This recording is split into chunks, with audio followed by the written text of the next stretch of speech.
Hello बच्चों, कैसे हैं आप? उम्मीद करता हूँ सभी अच्छे होंगे। देखिए बेटे, आज हम स्टार्ट करने वाले हैं अपनी क्लास 10th का chapter number 3, pair of linear equation in two variable. 8th class में और 9th क्लास में आप सीख कर आए हैं लीनियर इक्वेशन के बारे में। अब सर क्या पढ़ा था वहां पर? देखिए बेटे, लीनियर इक्वेशन अगर मैं वन वेरिएबल की बात करूं तो क्या होता है, यानी कि आप कह सकते हैं ax plus B equals to 0। इसकी स्टैंडर्ड फॉर्म है। यहां पर एक ही वेरिएबल है जहां a और b जो है वो एज ए कांस्टेंट काम करते हैं। ठीक है, अगर मैं इसके सॉल्यूशन की बात करूं तो यानी कि x की वैल्यू फाइंड आउट करने की बात करूं तो b उधर गया और x की वैल्यू आई माइनस बी बाई ए। इसको कहते हैं यूनिक सॉल्यूशन, यानी कि सिर्फ एक ही आंसर आएगा। ठीक है, अगर मैं इसको रिप्रेजेंट करना चाहूं ग्राफिकली तो इसका जो आंसर होगा उसे हम पॉइंट फॉर्म में कह सकते हैं, यानी कि ये हमारे जो नंबर लाइन है उस पर एक पॉइंट को रिप्रेजेंट करेगा। ठीक है, ओके सर। सेकंड वन, अगर हम बात करें linear equation in two variable, तो ये भी आप लोग पढ़कर आए हैं 9th क्लास में। क्या पढ़ा सर इसमें कि आपके पास है ax plus B Y plus C equals to 0।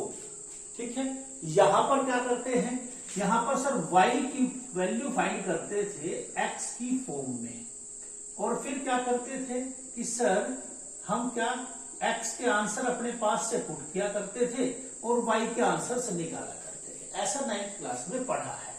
इसका मतलब क्या हुआ कि sir infinite many solutions find out किए जा सकते थे इसके, यानी कि इसको अगर मैं ग्राफिकली रिप्रेजेंट करना चाहूं तो ये एक लाइन को रिप्रेजेंट करता था। ठीक है, आज भी करेगा। तो ये एक लाइन को रिप्रेजेंट करेगा, तो इस लाइन पर जितने भी पॉइंट्स रहे हैं वे सभी सॉल्यूशन है इस लीनियर इक्वेशन के। ठीक है, बट सर आज जो हमारा टॉपिक है वो है पेयर ऑफ लीनियर इक्वेशन, यानी कि लीनियर इक्वेशन तो है दो वेरिएबल की, लेकिन उसके भी क्या है, पेयर है, जोड़ा है। तो अगर मेरे पास दो इक्वेशन हो तो अब क्या सर उसके सॉल्यूशंस होंगे या नहीं होंगे, और अगर होंगे तो कितने होंगे। सबसे पहला काम यही है। तो सबसे पहला काम हम यही करेंगे कि सर हमें ये पता करना है कि जो हमारे पास पेयर ऑफ लीनियर इक्वेशन है उसके जो सॉल्यूशंस होंगे वो कितने हैं भी या नहीं। तो हमने पहली स्टैंडर्ड फॉर्म लिखी a1x plus b1y plus c1 equals to 0, और दूसरी है a2x plus b2y plus c2 equals to 0। ये दो इक्वेशन है। इन्होंने भी कहा है कि हमारे पास जो है पेयर होना चाहिए इक्वेशंस का। ओके, ले लिया। दो वेरिएबल होने चाहिए। ओके, x और y दो वेरिएबल है दोनों इक्वेशंस। ठीक है, ये है हमारा आज का 10th क्लास का काम। तो करना क्या है, तो सबसे पहले सर ये देखना है कि इनके सॉल्यूशंस होंगे या नहीं होंगे, पहली बात। फिर अगर सॉल्यूशंस होते हैं तो फिर उनको फाइंड करने की बात करेंगे, तो उनके मेथड्स की बात करेंगे। तो सबसे पहले बात करता हूं कि सर इसके सॉल्यूशंस हैं या नहीं है। तो सर बिना सोल्व करे कैसे पता चलेगा? भाई आपने कहा है सर कि पहले हम पता करेंगे कि सॉल्यूशंस हैं या नहीं है, उसके बाद फिर सोल्व करने का मेथड बताऊंगा। तो फिर सर हमें कैसे पता चलेगा कि इसके सॉल्यूशंस होंगे या नहीं होंगे, उसी की बात करता हूं। सबसे पहले हम ये पता कर सकते हैं विदाउट फाइंडिंग। कैसे सर, कि जो ये a1 b1 c1, a1 और b1 जो है कोफिशिएंट है एक्स वाई के फर्स्ट इक्वेशन, a2 b2 जो है वो कोफिशिएंट है एक्स और वाई के सेकंड इक्वेशन से। अगर मैं इन कोफिशिएंटों का रेशो फाइंड आउट करूं a1 का b1 के साथ, और फिर a1 का a2 के साथ और b1 का b2 के साथ, और ये दोनों ही आंसर जो है वो अलग अलग आ जाएंगे, अगर ऐसा होता है तो हम कह सकते हैं कि ये जो पेयर ऑफ लीनियर इक्वेशंस हैं इनके जो सॉल्यूशंस होंगे वो यूनिक होंगे। ओके, यानी कि सॉल्यूशंस फाइंड आउट होंगे, और वो कितने होंगे, एक अकेला यूनिक होगा। ओके सर, अगर ये दोनों ही इक्वल आ जाएं फिर तो फिर आगे चल एक और भी तो बाकी है, C1 एंड C2। अब सर इसकी बात करता हूं, भाई ये तो हो चुका, आइदर नॉट इक्वल और इक्वल। अब ये तीसरा रेशो है, ये भी वही बात करेगा, आइदर नॉट इक्वल और इक्वल। ठीक है, अगर ये नॉट इक्वल है तो हम इसको कहते हैं नो सॉल्यूशन की कंडीशन, और अगर ये भी इक्वल है तो उसको हम कहते हैं इनफाइनाइट मैनी सॉल्यूशन की इक्वेशन। ठीक है, ओके। अब बात यह आई कि सर हमारे पास जो इक्वेशंस गिवन है उनको मुझे क्या करना है कि x के कोफिशिएंट के साथ रेशो फाइंड करना है, y के कोफिशिएंट का y के कोफिशिएंट के साथ रेशो फाइंड करना है। अगर ये नॉट इक्वल है तो आगे जाने की आवश्यकता नहीं है, यहीं से हम कहेंगे यूनिक सॉल्यूशन। अगर ये दोनों इक्वल है then we find C1 by C2 यानी कि ratio between the constant term also. तो ये इक्वल हो सकती है या नहीं हो सकती। अगर ये इक्वल नहीं है इस रेशो के तो नो सॉल्यूशन, अगर ये भी इक्वल है तो इनफाइनाइट मैनी सॉल्यूशन। ठीक है, अब सर तो यहां हमें चीजें तो पता चल चुकी हैं कि सर किसके सॉल्यूशंस होंगे और किसके सॉल्यूशंस नहीं होंगे। अब सर यहां पर बात आती है मेथड्स की, इनको फाइंड कैसे करें। तो यहां पर हमारे पास कुछ मेथड है। नंबर फर्स्ट है ग्राफिकली, ठीक है, ग्राफिकल मेथड। नंबर सेकंड है सब्स्टिट्यूशन मेथड। नंबर थर्ड है एलिमिनेशन मेथड। नंबर फोर है क्रॉस मल्टीप्लीकेशन मेथड। यही 4 मेथड है। ठीक है, अब सर सिर्फ अकेला ये मेथड ऐसा है ग्राफिकल जिसमें हम तीनों की बातें कर सकते हैं। यानी कि अगर मैं अपनी पेयर ऑफ लीनियर इक्वेशंस को सोल्व करना चाहूं ग्राफिकल से तो इसका भी एक मतलब होता है, इसका भी एक मतलब होता है और इसका भी एक मतलब होता है। सर कैसे? क्योंकि हमें कहा गया कि जब मैं ग्राफिकली बात करूंगा तो उसका मतलब मुझे ग्राफ बनाना है, और ग्राफ के लिए मैं अगर इस लाइन की बात करूं तो सर एक लाइन होगी, अगर मैं इस इक्वेशन की बात करूं तो ग्राफ पर तो एक लाइन ड्रॉ होगी। तो होगा क्या, हो सकता है कि वे दोनों लाइन एक दूसरे को इंटरसेक्ट करके चले जाए किसी एक सिंगल पॉइंट पर, तो ऐसा होगा यूनिक सॉल्यूशन में। तो उस वक्त इनको हम कहेंगे इंटरसेक्टिंग लाइन। अगर नो सॉल्यूशन, इनकी इस वाली कंडीशन की बात करें, ग्राफिकली हम सोल्व कर रहे हैं इस टाइप के इक्वेशंस को, तो यहां पर आएंगी 2 लाइन जो कि पैरेलल होंगी, तब हम कह सकते हैं कि इनका क्या नहीं होता, कोई सॉल्यूशन नहीं होता।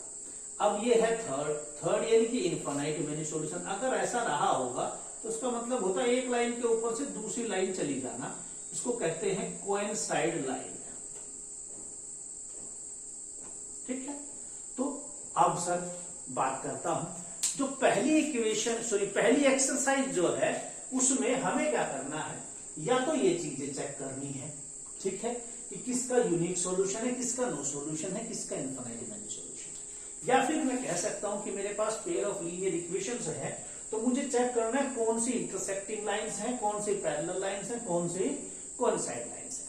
तीसरी एक और चीज होती है, देखिए बेटे, अगर मेरे पास ये नो सॉल्यूशन की कंडीशन यानी कि सॉल्यूशन से आइदर फाइंड होंगे या सॉल्यूशन फाइंड नहीं होंगे। अगर सॉल्यूशन फाइंड नहीं होते इसको कहते हैं इनकंसिस्टेंट। ठीक है, इसको कहते हैं कंसिस्टेंट। ठीक है, इसको भी कहते हैं कंसिस्टेंट। तो कौन कौन सा सर, ये कंसिस्टेंट जब सॉल्यूशंस फाइंड होंगे, आइदर एक हो या एक से ज्यादा, तो दोनों ही केस में क्या होगा, कंसिस्टेंट। और जहां पर सॉल्यूशंस फाइंड नहीं होंगे तो उसको क्या कहते हैं, इनकंसिस्टेंट। ठीक है, तो सॉल्यूशंस फाइंड नहीं होंगे तो इनकंसिस्टेंट, सॉल्यूशंस फाइंड होंगे तो कंसिस्टेंट।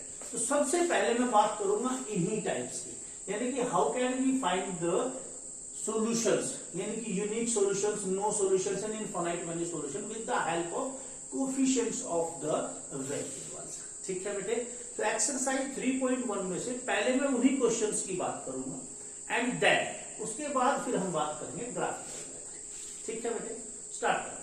देखिए बेटे, क्वेश्चन क्या है, उन्होंने कहा कंपेयर करना है और चेक करना है कि ये जो क्वेश्चंस हैं इनके जो आंसर्स होंगे इंटरसेक्ट एट अ पॉइंट होगा या ये दोनों पैरेलल लाइंस होंगी या कोइंसिडेंट लाइन होंगी। ठीक है, तो चेक करते हैं। चलिए देखिए बेटे, सबसे पहले इसका a1 बाई a2 यानी कि आपके जो x के कोफिशिएंट है इनको फाइंड कर लें। तो ये रेशो आया a1 अपॉन a2 का, क्या है बेटा 5/7।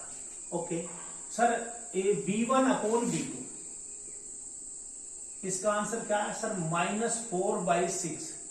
तो यू कैन राइट इट -2/3। तो क्या लगता है बेटे 5/7 2/3 के इक्वल है सर? Not equal. तो आप कह सकते हैं a1 बाई a2 का रेशियो जो है वो b1 बाई b2 के इक्वल नहीं है। और अगर ऐसा होता है तो आप इसको कहते हैं इंटरसेक्ट करेगा सर एट अ पॉइंट पर, सिंगल पॉइंट पर इंटरसेक्ट कर जाएगा। नेक्स्ट इसकी बात कर लेते हैं। तो देख लेते a1 अपॉन a2 का आंसर आया 9/18। तो 9 1 जा 9 2 जा यानी कि 1/2। Okay sir, b1 upon b2 का आंसर फाइंड आउट किया। तो जो y के कोफिशिएंट है सिर्फ उनको, तो ये प्लस का 3 या प्लस का 6, तो ये भी ले लिया सर 3/6। ओके सर, ये भी 1/2। तो अगर ये दोनों इक्वल हैं तब हम c1/c2 के पास जाते हैं। तो चलते हैं c1 अपॉन c2 के पास। ये है +12, ये है प्लस का 24, दिस इज ऑल्सो 1/2। तो ये सर ये तो तीनों ही आंसर सेम आ गए हैं। ओके, अगर तीनों ही आंसर सेम है 1/2 के, तो कौन सा आंसर होगा सर? दो एक लाइन के ऊपर ही दूसरी लाइन जाएगी, जिसको आप कहते हैं कोइंसिडेंट लाइन। ठीक है, बात खत्म। नेक्स्ट सर इसके लिए चेक कर लेते हैं। तो सर a1 अपॉन a2 का आंसर आया 6/2, तो सर 3/1। ओके सर, नेक्स्ट है b1 अपॉन b2। b1 है y का कोफिशिएंट है जो कि -3 है, b2 है यहाँ y का कोफिशिएंट। यहां जनरली बच्चा -y लिख दिया करता है, नहीं लिखना। क्यों? क्योंकि y के साथ जो नंबर नहीं दिखता तो वहां पर 1 होता है, y नहीं लिखेंगे क्योंकि y के साथ जो नंबर है वो हमारा कोफिशिएंट होता है। तो b2 is the coefficient of y। Okay, तो यहां पर -1 है, तो माइनस से माइनस कैंसिल, ये भी सर 3/1, ये भी 3/1। ओके, तो c1/c2 के पास चलते हैं, कुछ मदद करेगा हमारी। ये प्लस का 10, ये प्लस का 9, तो +10/+9। ओहो, ये तो अलग है सर। तो सर हुआ क्या कि a1 अपॉन a2 का आंसर b1 अपॉन b2 के इक्वल तो आया, बट c1 अपॉन c2 के इक्वल नहीं आया। अगर ऐसा होता है तो आप इसको कहते हैं पैरेलल लाइंस हैं सर ये तो। ठीक है, तो आपको सबसे पहले यही चेक करना था। क्लियर बेटे? चलिए नेक्स्ट की बात करते हैं। देखिए बेटे, बात करते हैं नेक्स्ट। उन्होंने कहा अब की बार फिर से हुई रेशो जो है उनको कंपेयर करिए और आंसर चेक करिए कि कंसिस्टेंट है या इनकंसिस्टेंट। इनकंसिस्टेंट मतलब नो सॉल्यूशन कंडीशन, कंसिस्टेंट मतलब सॉल्यूशन होगा, आइदर यूनिक और इनफाइनाइट में। चलिए, तो सबसे पहले हमने अपनी इक्वेशन को स्टैंडर्ड फॉर्म में लिखा। तो हमने लिखा 3x + 2y - 5 = 0, और इसको भी बेटे 2x - 3y - 7 = 0। ओके, फिर सर a1 अपॉन a2, तो x के जो कोफिशिएंट है ये a1 अपॉन a2 का जो आंसर है that is 3/2। b1 upon b2 sir ये है 2/-3। तो क्या ये दोनों रेशो सेम है? नहीं सर। तो इसका मतलब a1 upon a2 is not equals to b1 upon b2। इसका मतलब है सर यूनिक सॉल्यूशन। इसका मतलब सॉल्यूशन फाइंड होंगे तो कंसिस्टेंट होगा। Okay, simple. नेक्स्ट सर फिर वही सर, इसको भी सिंपली ऐसे करें या फिर उसको माइनस को अपने दिमाग में रख लें, मर्जी आपकी है। तो हमने क्या किया, इक्वेशंस लिख ली 2x - 3y - 8 = 0, 4x minus 6y minus 9 equals to 0। Okay sir, a1 upon a2 that is 2/4। Okay sir, 1/2। Sir b1 by b2 that is minus 3/-6। देखो बेटे, y का कोफिशिएंट माइनस में है तो माइनस यूज करोगे, प्लस में है तो प्लस भी यूज करोगे, तो that is also 1/2।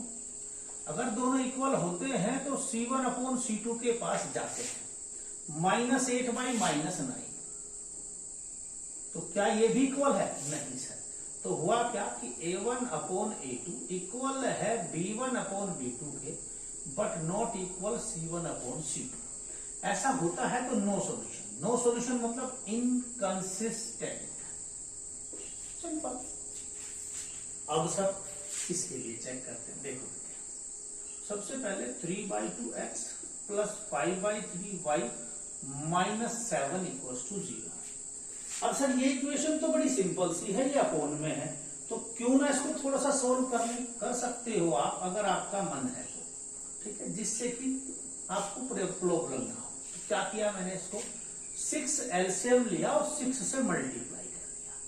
So that is 9x, that is 10y, और दिस वन इज 42।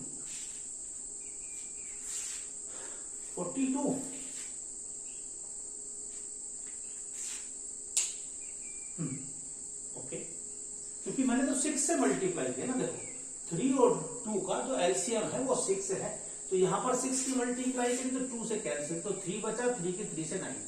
ओके, यहां पर 5 के साथ 6 की मल्टीप्लाई की तो 3 से डिवाइड किया तो 2 आया, 2 की 5 से मल्टीप्लाई। यहां नीचे कोई है नहीं तो जिससे कोई कैंसिल आउट होगा, तो सीधे सीधे 6 7। सेकेंड इक्वेशन सर वैसी की वैसी ही है, उसमें हमने कोई चेंजेस नहीं किए हैं। ओके, अब सर a1 अपॉन a2 करते हैं फाइंड। सर 9/9, ठीक है, तो 1 है, 1/1। Sir b1/b2 10/-10। ओके सर, एक प्लस एक माइनस, तो सर ये तो यहीं के यहीं 1 अपॉन -1 है, तो यही दोनों इक्वल नहीं आए, तो sir a1 upon a2 is not equals to b1/b2। c1/c2 की चेक करने की आवश्यकता नहीं है, तो यूनिक सॉल्यूशन यानी कि कंसिस्टेंट। सिंपल, ठीक है, यही चेक करना था। इसमें 2 पार्ट और उनकी बात करते हैं। देखिए इसके कुछ और 2 पार्ट्स बाकी थे, उनकी बात कर देते हैं। अब की बार मैंने इक्वेशन को ऑलरेडी स्टार्टिंग में ही 11 को इस साइड लिया, -22 को भी साइड लेकर लिख लिया है। Sir a1 upon a2, sir 5 upon -10। Okay, -1/2 answer आया। Sir b1 upon b2, this is -3, this is +6, तो -3/6, दिस इज ऑल्सो -1/2 आया।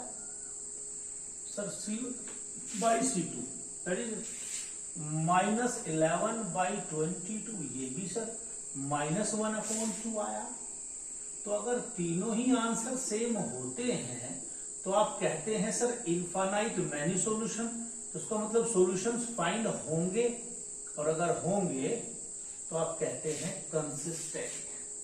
सॉल्यूशन फाइंड नहीं होते तो इनकंसिस्टेंट। ओके सर, फिर यहां वही कंडीशन है, तो हमने क्या किया, हमने 3 एलसीएम लिया और 3 की मल्टीप्लाई पूरी इक्वेशन में कर ली। तो ये आया 4x, यहां 3 2 जा 6y, 3 8 जा 24। इस इक्वेशन में कोई चेंजेस नहीं किया, इसको एज इट इज ही लिखा है। Okay sir, a1 upon a2 that is 4/2, sir 2/1। b1 upon b2 sir 6/3, that is also 2/1। c1 upon c2 sir -24 upon -12, that is also 2/1। तो उसका मतलब फिर से वही कंडीशन, सर तीनों आंसर सेम, और अगर तीनों आंसर सेम हैं तो आप इसको कंसिस्टेंट कहते हैं, क्योंकि इनफाइनाइट मैनी सॉल्यूशन की कंडीशन है। ठीक है बेटे, चलिए नेक्स्ट की बात करते हैं। देखिए बेटे, क्वेश्चन नंबर 1 की बात करता हूं। इन्होंने क्या कहा कि फॉर्म करनी है पेयर ऑफ लीनियर इक्वेशन, और फिर उसके बाद उसको सोल्व भी करना है ग्राफिकली। क्वेश्चन क्या है कि 10 स्टूडेंट्स हैं किसी क्लास 10th के, उन्होंने एक मैथमेटिक्स क्विज में पार्टिसिपेट किया। If the number of girls is 4 more than the number of boys, तो आपको क्या करना है, लेट कर लेना है सबसे पहले number of boys be x and number of girls be y. Just suppose कितने स्टूडेंट्स ने पार्टिसिपेट किया, सबसे पहला काम सर 10, तो उसका मतलब है कि x और y दोनों मिलाकर 10 है। फर्स्ट इक्वेशन बड़ी सिंपल सी। सेकंड, इन्होंने कहा नंबर ऑफ गर्ल्स, देखो नंबर ऑफ गर्ल्स मतलब y, इज मतलब इक्वल्स टू, 4 तो है ही, मोर का मतलब होता है ऐड, नंबर ऑफ किसमें, बॉयज में, बॉयज क्या थे x। तो ये थी आपकी सेकंड इक्वेशन, ठीक है। अब इन दोनों इक्वेशंस को इन्होंने क्या कहा है, सोल्व करना है with the help of graphical. आप लोग 9th क्लास में इनको सोल्व करके आए हैं। चलिए मैं यहां से बात करता हूं। पहली इक्वेशन ली x plus y equals to 10, ठीक है। तो हमने क्या किया, y इक्वल्स टू लिखा 10 माइनस एक्स, ये ऐसा लिखिए। चलिए सर x की वैल्यू आप पुट करेंगे और y के आंसर फाइंड करें। If you put x equals to 0, sir x की जगह 0 रखो तो 10 माइनस 0 कितना आया सर, सिंपल 10 आया सर। इसके बाद सर 4 रखो, चलिए 4 रख दिया सर, कितना आंसर आया, 10 माइनस 4 6 आया सर, ठीक है। एक और आंसर ले लो, एटलीस्ट 3 आंसर्स रख लेने चाहिए। चलिए सर 8 रख दो, ओके, तो 10 माइनस 8 यानी कि सर y का आंसर 2 आया। ये थी पहली इक्वेशन जो हमने सोल्व की है, ठीक है। चलिए सेकंड वन, तो पहली इक्वेशन को सोल्व कर लिया। अब सेकंड वन के पास गए जो कि already y equals to 4 plus x है या x प्लस 4, जो भी मन करे रख लो, ठीक है। चलिए x की वैल्यू फिर यहां पर 0 रखी तो y का आंसर सर 4 आया। यहां पर 2 रखी तो सर x का आंसर कितना आया, y का सर 6 आया। ओके सर 4 रख दो तो 4 प्लस 4 सर 8 आया। ओके, अब जो भी आंसर्स हमारे पास हैं उनकी मदद से हमने क्या करना है, ग्राफ बना लेना। चलिए तो मैं जैसे ही हमारे पास जो जो चीजें आई हैं इनकी मदद से ग्राफ बनाने की कोशिश करता हूं, ठीक है। यहां पर है 1 2 3 4 5 6 7 8, ये एक्स एक्सेल है, माइनस की तरफ जाने की आवश्यकता नहीं है हमें।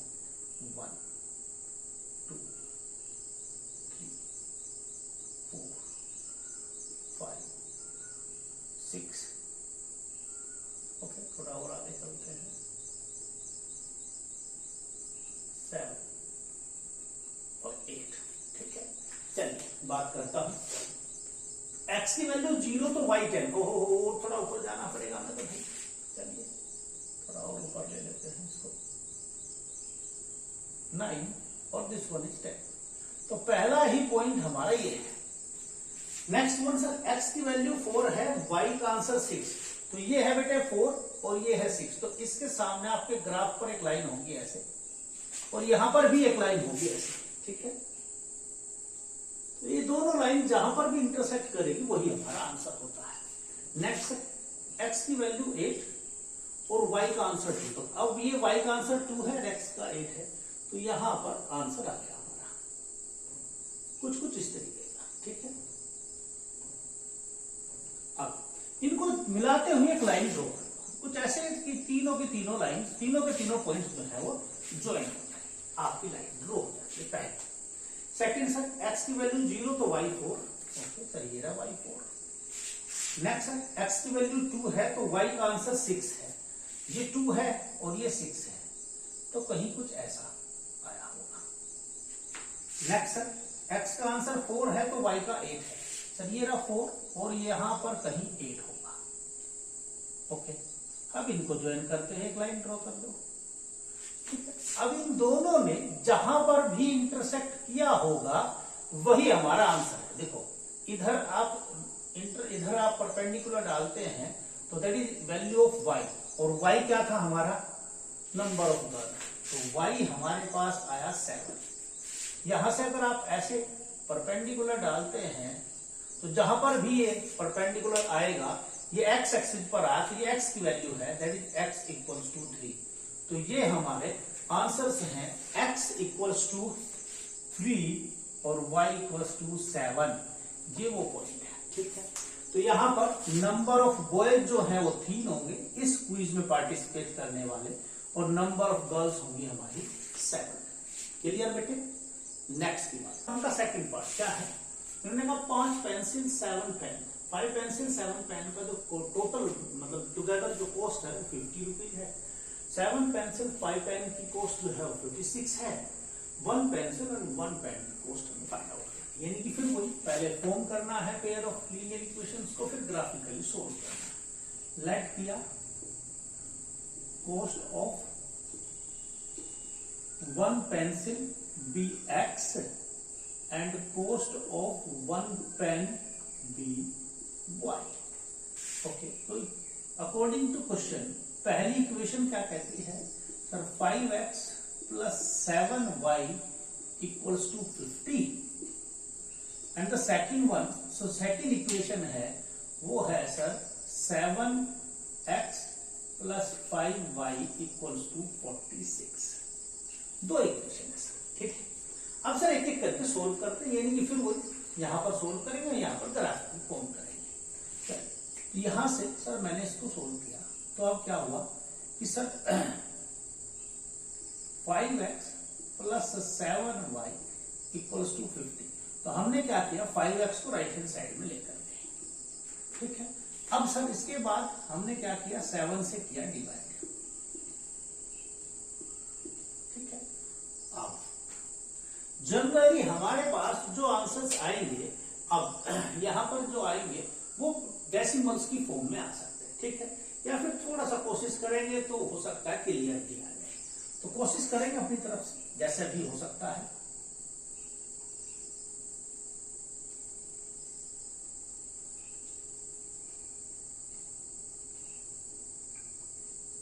ठीक है। अब सबसे पहले सर x की वैल्यू अगर मैंने 3 रख दी तो 5 3 या 15, तो 50 में से 15 गए सर 35, 7 से डिवाइड किया तो आंसर आया 5। ओके, नेक्स्ट सर अगर मैं x की जगह वैल्यू रख देता हूं 10, तो सर 50 माइनस 50 0, तो 0 को किसी से भी डिवाइड करोगे, चलिए 2 पर ही काम करते हैं, तो अदरवाइज डेसिमल्स में आएगा, ठीक है। नेक्स्ट सर इसकी बात कर लेते हैं, तो यहां से भी वही किया। अब 5y इक्वल्स टू आर 46 माइनस 7x, तो y इक्वल्स टू आर 46 माइनस 7x डिवाइड बाय 5। यहां पर भी कुछ जैसा ही लग रहा है मुझे, तो डेसिमल्स में ही आएंगे आंसर्स। अगर मैं x की वैल्यू कुछ भी पुट करता हूं तो आंसर हो सकता है कि माइनस में ही आए, फिर भी चलिए चेक करते हैं कोई ऐसा कुछ हो। 7 1 जा 7, 7 2 जा 14, 21, 28, 35 नहीं 42, कहीं भी डेसिमल्स, हर जगह डेसिमल्स में ही आएगा। चलिए कोई बात नहीं, चेक कर लेते हैं। चलिए, तो हमने क्या किया, x की वैल्यू 0 पुट कर दी। अगर इसकी वैल्यू 0 पुट कर देते हैं x की जगह, तो 46 को 5 से डिवाइड किया तो ये आया 9.2। ओके, जैसे इसका आंसर 2 पुट किया तो 7 2 जा 14, 46 में से 14 का 32, 32 को डिवाइड किया 6.4 आया सर, ठीक है। अब इसके आंसर और भी रख लेते हैं ताकि थोड़ा सा और इजी हो जाए। 28, 46 में से 28 गया तो आपके पास आया कितना, 18, ठीक है। 18 को 5 से डिवाइड किया तो आया 3.6। अब इनको ग्राफिकली सोल्व करने की कोशिश करते हैं। देखिए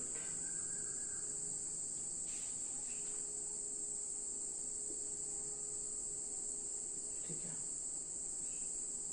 इसको थोड़ा सा इधर ले लेते हैं क्योंकि नेगेटिव में तो हमने आंसर रखा ही ना।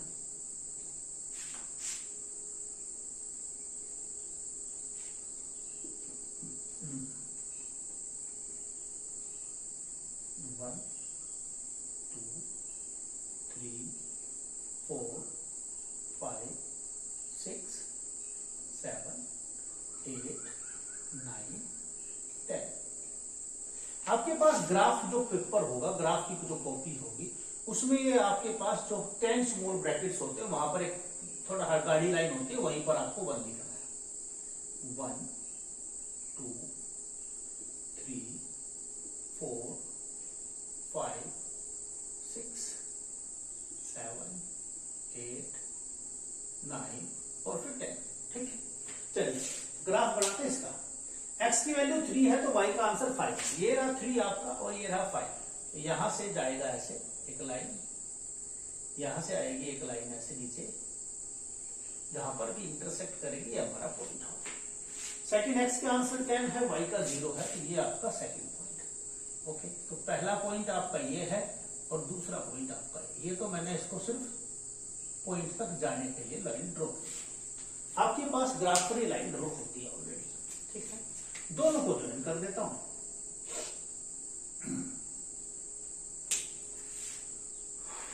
y एक्सिस यानी कि x जब 0 होगा तो 7.1 के नियर बाई जाएगा, यानी कि यहां के आसपास से चला जाएगा। चलिए नेक्स्ट x 0 है तो y 9.2। देखो बेटे, आपके पास ग्राफ में स्मॉल ब्रैकेट्स होते हैं 10, यहां से यहां के बीच में, तो ये तो 9 है, तो 1 और सेकंड, तो दूसरा जो पॉइंट होगा वहां पर आपको ऐसे कर लेना है। सेकंड x जब 2 है, y है 6.4, तो 2 वाली लाइन में इसमें जाओगे और 6.4 6 पर 1 2 3 4 जहां भी होगा तो वही आपका आंसर होगा। नियर बाय हम ऐसा लिख लेते हैं। नेक्स्ट हम 4 पर 3.6, ये है 4 बेटे, और इसी लाइन पर आगे बढ़े और ये है 3.6, यानी कि यहां पर आ गया, तो अप्रोक्स कुछ ऐसा है। अब इसको ज्वाइन कर दो, तीनों पॉइंट्स को ज्वाइन कर दो, यहां पर एक लाइन ड्रॉ कर दो। ठीक है, इन दोनों ने जहां पर भी इंटरसेक्ट किया है वहां से आप y एक्सिस पर एक, x एक्सिस पर एक परपेंडिकुलर लाइन ड्रॉ करें। जो भी आपके पास आएंगे वही आपके आंसर्स होंगे, एग्जैक्टली जो भी वैल्यू आएगी। ठीक है, तो यहां पर तो मुझे दिख रहा है जनरली 3, बट ये 3 शायद नहीं है, ये 2 पॉइंट समथिंग भी हो सकता है और 3 भी, ये तो आप एग्जैक्टली चेक करेंगे। x का आंसर 3 और ये y का आंसर 5.2 लगभग मुझे दिखाई दे रहा है। जब आप ग्राफ पर इसको सोल्व करते हैं तो आपके आंसर जो है वो एग्जैक्टली पहुंचेंगे जहां पर होना होगा। ठीक है, तो ये थोड़ा सा चेक कर लें, आपके जो आंसर्स होंगे शायद ये हो सकते हैं या हो सकता है डेसिमल्स में इधर से उधर हो थोड़ा बहुत। ठीक है बेटे, चलिए तो बात करता हूं नेक्स्ट। देखिए नेक्स्ट क्वेश्चन क्या है, इन्होंने कहा है half the perimeter of a rectangular garden is 36 metre. अब उस गार्डन के बारे में क्या कहता है, whose length is 4 metre more than its width. तो यहां पर दो चीजें हैं, क्लियर है, तो क्या है, तो लेंथ लेट करना है और ब्रेथ लेट करना। तो लेंथ x है और जो विड्थ है वो y है। तो उन्होंने क्या कहा, लेंथ क्या है सर, x इज मतलब इक्वल्स टू 4 मोर विड्थ। ठीक है, पहली equation. Second sir half of the perimeter, तो पेरीमीटर का फॉर्मूला होता है क्या सर, 2 लेंथ और प्लस ब्रेथ। अगर इसका हाफ करूं तो सर इसका मतलब 2 हट जाएगा, सिंपल सी बात। तो हाफ तो यही होगा इसका सर, तो वो कितना गिवन है सर 36, तो ये गिवन है 36। ठीक है, तो इसका मतलब हुआ कि दो इक्वेशन है मेरे पास, one is x equals to 4 plus y and second is x plus y equals to 36। चलिए सर सोल्व करते हैं 1 by 1। x equals to 4 plus y, चलिए अब इसको ऐसे ही सोल्व कर लेते हैं। सर x की वैल्यू 0, तो y का answer minus, sorry not minus तो लेते नहीं, चलो छोड़ो माइनस का क्या करें, क्योंकि लेंथ और ब्रेथ है तो माइनस में नहीं लेंगे। तो y अगर 0 है तो x आपका 4 है, y अगर 2 है तो x आपका 6 है। ठीक है, 3 है तो 7 है। इसकी बात करते हैं। सेकंड इक्वेशन जो आपके पास है that is x plus y is equal to 36। तो x equal to 36 minus y। तो सर y का आंसर हमने रखा नियर बाई 10। तो सर इसका आंसर कितना है सर 26। सर रखा इसका 18, तो सर इसका भी कितना आया 18। और रख दे सर 20 रख दो या 24 रख दो तो ये आंसर 12 आएगा सर। ओहो ये तो बहुत बड़े बड़े आंसर है सर। कोई बात नहीं, डरते नहीं बेटे, डरना बिल्कुल भी नहीं है। क्यों नहीं डरना है उसका रीजन समझाता हूं। तो जरूरी थोड़ी ना है। तो आप यहाँ पर ऐसा करते हैं 2 का गैप लेकर काम करना शुरू कर देंगे, ठीक है। तो 2 के गैप में हमारा काम हो जाएगा। यहाँ पर भी 4 रख दो y का आंसर तो ये 8 होगा। तो 2 का गैप लेना हमारे लिए आसान होगा। चलिए x का ये है 2, सीधा सीधा 4, 6, 8, 10, 12, 14, 16, 18, 20, 22, 24, 26, ठीक है। चलिए यहां पर भी ऐसे कुछ करो 2, 4, 6, 8, 10, 12, 14, 16, 18, 20, 22, 24, 26। ओके। अब सर पहली इक्वेशन y0 x4 ये रहा बेटा। नेक्स्ट सर 2 के लिए कितना है 6, ओके सर ये रहा। 4 के लिए सर 8 ये रहा। तीनों को ज्वाइन करो, बड़ा सिंपल, लो लाइक। नेक्स्ट x10 y26 ये रहा बेटा 10। इसकी लाइन में चलो, यहां पर देखो इस लाइन में जैसे ही आप ऊपर जाएंगे और यहां 26 है तो 26 ओके। नेक्स्ट है x18 ये भी 18 तो यहां 18 है और यहां पर भी कहीं 18 है, ओके। तो अप्रोक्स क्योंकि अप्रोक्स ही चल रही है हमारा आंसर। तो 24 12 मेरा सर 24 12 कहां है 12 को ढूंढिए, ये रहा 12 लगभग अप्रोक्स यहां। सर तीनों पॉइंट्स को ज्वाइन कर लो, ओके। जहां पर भी इंटरसेक्ट किया है वही हमारा आंसर है। अब यहां से एक्स एक्सिस पर जैसे ही आप परपेंडिकुलर डालते हैं और वाई एक्सिस पर जैसे ही परपेंडिकुलर डालते हैं जो भी आंसर आएंगे वही हमारे आंसर होंगे। अगर आप ग्राफिकली क्वेश्चन को सोल्व करते हैं तो ग्राफ पर एग्जैक्टली आपके आंसर्स आएंगे, ठीक है बेटे। ठीक है, ये क्वेश्चन क्या कहता है, इन्होंने क्या कहा कि एक इक्वेशन मेरे पास है 2x plus 3y minus 8 equals to 0। इसकी सेकंड इक्वेशन हमें खुद से फॉर्म करनी है ताकि जो दोनों पेयर ऑफ लीनियर इक्वेशंस हो उनका जो आंसर्स हो वो इंटरसेक्टिंग लाइंस हो। इंटरसेक्टिंग लाइंस के लिए सर कहा यह गया था कि जो इक्वेशन नंबर 1 है, ये जो आपके इक्वेशन नंबर 1 है गिवन, अब इसमें x और y के जो कोफिशिएंट है ना, इन दोनों का रेशो ही इक्वल नहीं होना चाहिए। तो बड़ा सिंपल सा, इसका इसके साथ लिखो, इसका इसके साथ लिख दो और खत्म। यहां कुछ भी लिख लो कोई फर्क नहीं पड़ता, क्योंकि मुझे तो यहीं से ही पता चल जाएगा कि सर ये हमारे क्या नहीं है, a1/a2 is not equal to b1/b2। बात खत्म। नेक्स्ट के आगे की जरूरत नहीं है sir. Next sir parallel lines. अब पैरेलल लाइंस में देखते हैं, देखो ये तो हमें गिवन ही है, ठीक है, हमें तो आगे लिखना है। अब आगे अगर मुझे लिखना है तो उन्होंने कहा पैरेलल लाइंस। पैरेलल लाइन में ये दोनों रेशो सेम होते हैं, ये सेम नहीं होता। तो ये सेम होना है, इसका मतलब यहां भी 2 से मल्टीप्लाई, यहां भी 2 से मल्टीप्लाई, किसी भी सेम नंबर से हमने क्या कर दिया मल्टीप्लाई। अब a1/a2 1/2 हो गया, b1/b2 ऑल्सो 1/2। यहां पर 16 ना लिखकर कुछ और नंबर लिख दो, जैसा पहले लिखा था 10, वो लिख दो। अगर यहां भी 16 लिख दिया तो फिर ये आएगा कोइंसाइड लाइंस। तो सर ये भी कर देता हूं, चलो कि अगर ये आपके पास है और इन्होंने कहा है कि तीनों रेशो सेम होने चाहिए, A1/A2, B1/B2, C1/C2, तो जो मल्टीप्लाई यहां की वही यहां और वही यहां, तो तीनों में सेम नंबर से मल्टीप्लाई कर दो।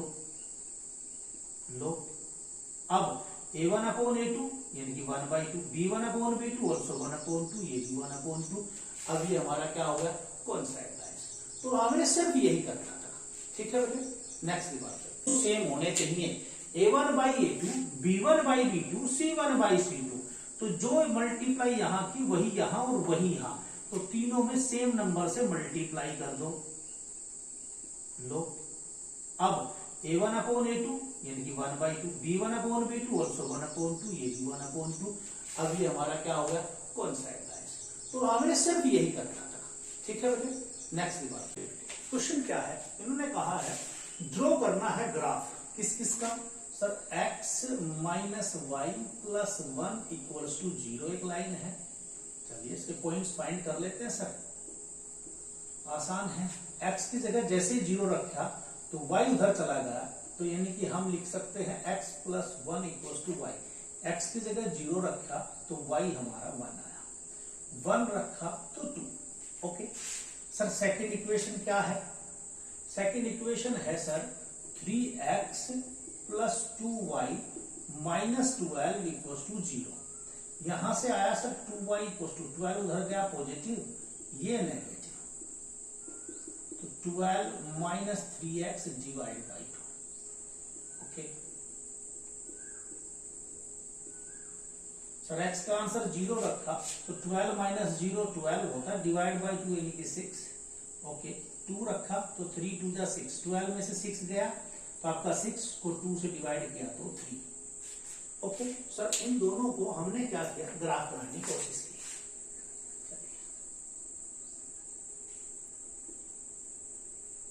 1 2 3 4 5 6 7 8।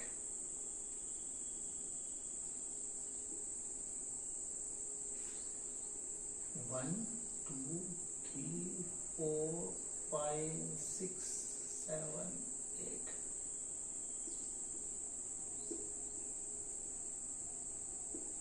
चलिए कोशिश करते हैं। x की वैल्यू 0 है तो y 1 है, x की वैल्यू 0 तो y 1, यानी कि ये आंसर। चलिए x का आंसर 1 है तो y 2 है, ये 1 है तो ये 2 है, कुछ इस तरीके से। चलिए तो लाइन ड्रॉ करें, आगे भी और पीछे भी। ओके अब सर नेक्स्ट चलते हैं। देखिए x की वैल्यू 0 है तो y 6 है, तो y 6 है तो उसका मतलब यहां पर रहा होगा।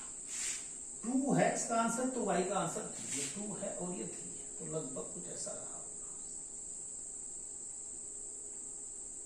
ठीक है, एक और पॉइंट रख दूं, चलिए तो 3 रख 4 रख देते हैं, तो x का आंसर 4, तो 3 माइनस 4 इन 3 इंटू 4 इन 12, तो 12 माइनस 12 0, तो ये आपके पास आ जाता है 0। तो ये है तीसरा पॉइंट, तो इनको ज्वाइन करते हैं, फिर एक लाइन ड्रॉ कर दो। ओके तो ये आपका और ये आपका, ये है वो ट्रायंगल जिसकी बात हम करना चाहते थे। उन्होंने कहा है क्या कि x एक्सिस के साथ हमारी इन लाइनों ने जो ट्रायंगल फॉर्म किया है उसको शेड करिए, तो शेड कर देता हूं। चलिए बेटा देखो, ये है आपका ट्रायंगल, ठीक है। तो जहां मैंने ये शेड किया है दैट इज ट्रायंगल।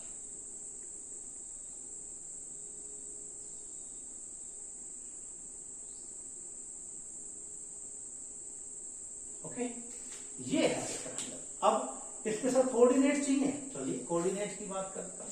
सर ये क्या है, वर्टिसेस 4 0, सर ये क्या है सर -1 0। अब इसकी बात कर रहे थे, यहां से इधर ड्रॉ किया, इधर ड्रॉ किया, तो हमें लग रहा है x का आंसर y और 2 और y का आंसर 3, लगभग यही आपका कोऑर्डिनेट रहेगा। ठीक है बेटे, चलिए नेक्स्ट की बात। देखिए बेटे क्वेश्चन नंबर 4 मैंने अभी तक छोड़ रखा, क्योंकि कुछ तो आपके लिए भी होमवर्क होना चाहिए ना। देखिए इन्होंने क्या कहा कि जितने भी क्वेश्चंस हैं इनमें से चेक करना है कि कौन सा कंसिस्टेंट है, कौन सा इनकंसिस्टेंट है। अगर कंसिस्टेंट है तो फिर उसको सोल्व भी करना है ग्राफिकली। तो सबसे पहला एक फर्स्ट पार्ट की बात करता हूं। तो a1 अपॉन a2 फाइंड किया, तो x का कोफिशिएंट यहां पर अगर x बाई 2x नहीं लिखोगे, आप जल्दी जनरली ऐसा लिख देते हैं, ये गलत है बेटे। x का कोफिशिएंट है ऊपर 1, अगर कुछ भी नहीं दिखता तो 1 है। Same sir b1 upon b2, तो ये 1 upon 2। Okay sir c1 upon c2 यानी कि -5 upon -10, that is also 1 upon 2। तो सर इसका आंसर आया a1 अपॉन a2 इक्वल है b1 अपॉन b2 इक्वल है c1 अपॉन c2, यानी कि कंसिस्टेंट है सर ये। तो वेरी गुड, इसको चेक करते हैं सर। a1 अपॉन a2 इसका आया sir 1 upon 3। Sir b1 upon b2 ये आया -1 अपॉन -3, ओके ये भी 1 अपॉन 3 है। तो c1 अपॉन c2 आया सर -8 अपॉन -16, ये तो 1 अपॉन 2 है सर। तो a1 अपॉन a2 इक्वल तो है b1 अपॉन b2 के, बट नॉट इक्वल है c1 अपॉन c2, तो इसको तो इनकंसिस्टेंट कहते हैं। ठीक है, चलिए नेक्स्ट सर इसके लिए बात करता हूं। तो a1 अपॉन a2 जो कि 2/4 है यानी कि 1 अपॉन b1 अपॉन b2 यानी कि 1 अपॉन -2, तो यही दोनों नॉट इक्वल हैं, तो यानी कि a1 upon a2 is not equal to b1 upon b2। अगर ऐसा होता है तो इसको फिर हम कंसिस्टेंट कहते हैं, क्योंकि ये यूनिक सॉल्यूशन की कंडीशन है। सेम यहां पर आओ बेटे, a1 अपॉन a2 यानी कि 2/4, okay sir 1 upon 2, b1 upon b2 sir minus का 2/-4, okay sir 1 upon 2, c1 upon c2 भी फाइंड कर लेते हैं, दैट इज -2/-5, ओके। तो सर ये तो इक्वल नहीं है, तो a1 अपॉन a2 इक्वल है b1 अपॉन b2 के, but not equal c1 upon c2, तो इनको कहते हैं इनकंसिस्टेंट। ठीक है, तो हमारे पास एक तो ये आया कंसिस्टेंट और एक ये आया कंसिस्टेंट, और अगर ये दोनों कंसिस्टेंट हैं तो इनको सोल्व करना है किस मेथड से, ग्राफिकली। अब हमने ग्राफ के बहुत सारे क्वेश्चंस किए हैं, तो ये आपका होमवर्क रहेगा कि आप इन दोनों क्वेश्चंस को क्या करेंगे, ग्राफिकली सोल्व करेंगे। ठीक है बेटे, कोई प्रॉब्लम आती है तो मुझे कमेंट में पिन करेंगे। ओके, थैंक यू भाई।